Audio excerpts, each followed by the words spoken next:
Assalamualaikum warahmatullahi wabarakatuh. Kami dari kelompok 9 akan mempresentasikan evaluasi pameran dari Kiyomi Matcha. Produk yang dipamerkan, kelompok kami memamerkan Kiyomi Matcha, sebuah konsep usaha minuman berbasis matcha dengan identitas Japanese inspired, maskot kucing yang unik, dan tampilan kemasan yang instagramable. Produk dibuat fresh saat pameran berlangsung untuk menjaga cita rasa dan kualitas.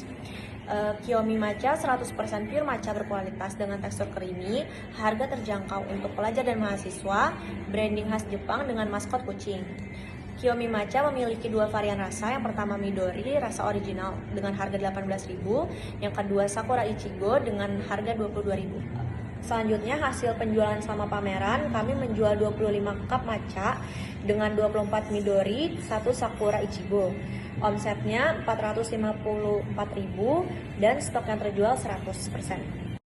Selanjutnya, saya Alia Andini akan membacakan tentang capaian versus target dari Kiyomi Matcha. Target atau proyeksi studi kelayakan dari Kiyomi Matcha ini, kita jual 40 cup per hari dengan dibanderol Rp768.000 pendapatan per hari. Asumsi operasional yang rutin, bukan sesi bazar saja. Selanjutnya ada realisasi saat bazar. 25 cup yang terjual dengan stok yang habis. Tim hanya membawa 25 cup, 24 Midori, dan 1 Sakura Ichigo yang terjual ke lokasi bazar. Seluruhnya terjual habis. Kesimpulannya, hasil sudah sesuai target dalam artian seluruh stok terjual habis atau sold out dan direspon sangat positif oleh customer.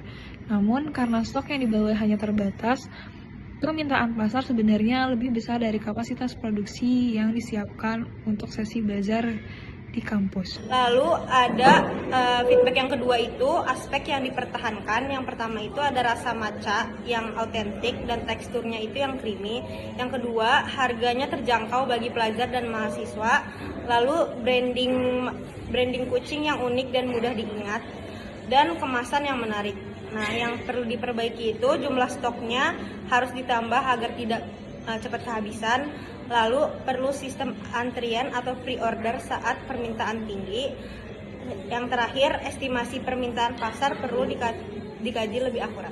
Selanjutnya itu ada kendala dan solusi. Kendalanya yaitu stok produk yang dibawa terlalu sedikit dibanding permintaan pengunjung. Faktornya itu karena estimasi permintaan pasar saat perencanaan lebih rendah dari minat pengunjung sebenarnya. Yang kedua, bahan baku. Matcha atau susu UHT memiliki umur simpan terbatas sehingga tim tidak berani menyetok berlebih. Yang terakhir ada modal awal dan kapasitas produksi. Tim masih terbatas untuk skala sederhana. Selanjutnya ada solusi dan strategi ke depan. Solusinya itu tim mempercepat proses pembuatan minuman dan memprioritaskan pelanggan yang sudah antri lebih dulu ketika stok mulai menipis. Strateginya itu yang pertama, ada riset dan estimasi permintaan lebih matang, yaitu menghitung target produksi berdasarkan data pengunjung atau kapasitas lokasi, bukan hanya asumsi. Yang kedua ada menambah volume stok dan bahan baku, yaitu menyesuaikan jumlah bahan baku cadangan dengan sistem penyimpanan yang tepat agar tetap fresh. Dan yang terakhir ada sistem pre-order atau nomor antri, yaitu membuka PO sebelum acara agar produksi lebih terukur dan pelanggan tidak kecewa. Selanjutnya ada pembelajaran paling berharga, yaitu antusiasme pengunjung yang tinggi terhadap Kiyomi Matcha, sehingga produk terjual habis dan banyak yang menanyakan jadwal buka berikutnya. Mengajarkan kelompok bahwa produk dan konsep sudah tervalidasi pasar, namun keberhasilan operasional juga sangat bergantung pada perencanaan stok dan produksi yang matang. Keterampilan yang paling berkembang itu ada kerjasama tim, komunikasi, kreatif, dan pemecah masalah dan kepemimpinan. Jika kegiatan ini diulang kembali, yang pertama itu ada menyiapkan stok lebih banyak, menyelesaikan jumlah produksi dan estimasi jumlah pengunjung dari bukan hanya proyeksi harian biasa. Yang kedua adalah melakukan survei minat sebelum acara, yaitu memakai data awareness dari media sosial untuk memproduksi permintaan lebih akurat. Yang terakhir yaitu menyiapkan sistem pre-order, yaitu membuka pemesanan awal agar pelanggan tetap terlayani, memiliki stok fisik di lokasi terbatas.